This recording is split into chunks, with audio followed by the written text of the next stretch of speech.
So how do we have joy when there's chaos, disruption, suffering in so many ways?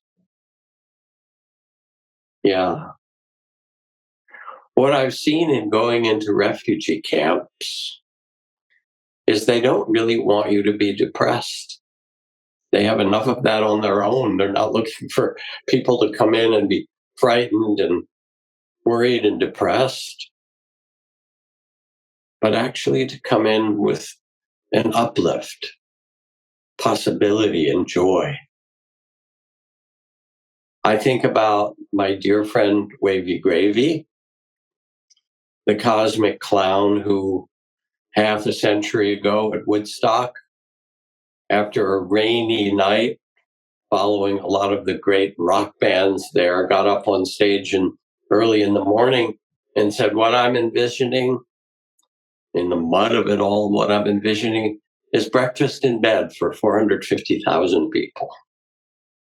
And their tents began to pass out food to as many people across as they possibly could. Wavy Gravy, as a clown wearing his red nose and his big clown suit and shoes, spent a lot of time going into children's hospitals, and he specialized going into burn units. If you can picture children who've been badly burned. And he would go in, and as he said, I would lead with bubbles. Before I even went into the room, I would blow the bubbles and start to laugh. And I'd get the attention of the children who'd been suffering so much. And then I'd hit them with jokes and playful things.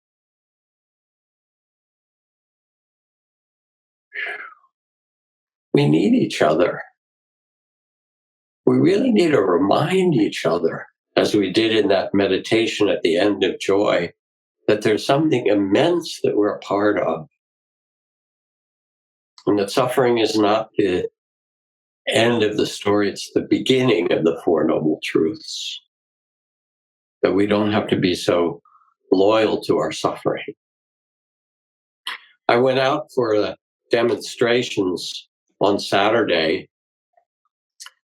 In Marin, there were 6,000 people. In San Francisco, there were tens of thousands. And the feeling was so warm-hearted and joyful and peaceful at the same time. There were, of course, amazing creative signs. Things like,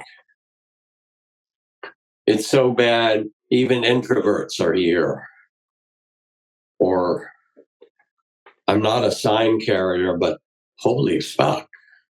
Or, history teacher against bad history. Or, I didn't grow up saying I didn't grow up saying liberty and justice for all every damn day to accept anything less. Jesus would be deported was one of the signs. And I've been giving out red cards in Spanish and English, or in Tagalog and English, on different languages, for those who are undocumented as a kind of protection. You can order them online. I've gotten some thousands of them. And they explain your civil rights. I do not wish to speak with you or answer any questions or hand you any documents based on my Fifth Amendment rights in the Constitution.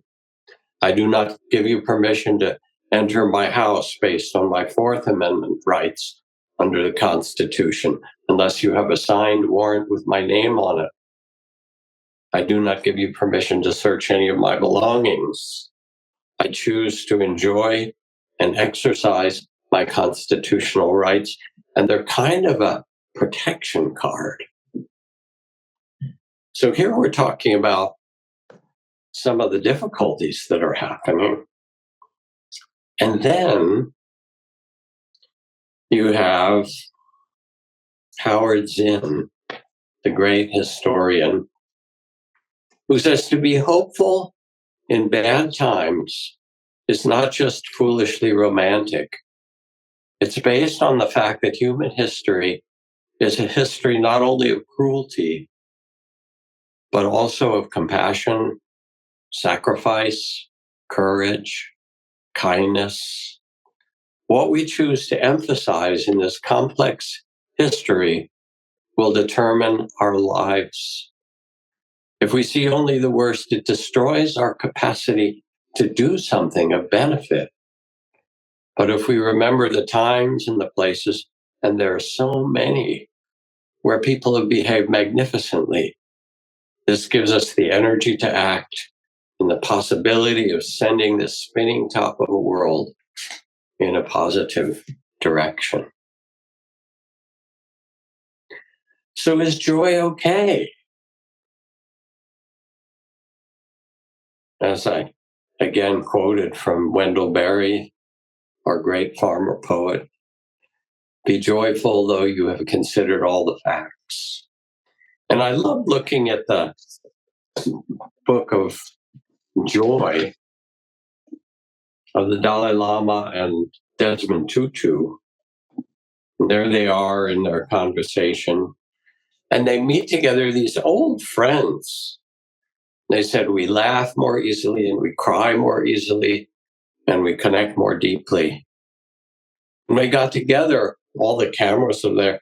It's so joyful to see you. But said Tutu the Dalai Lama, but hey, remember the camera's on. We have to act like holy men.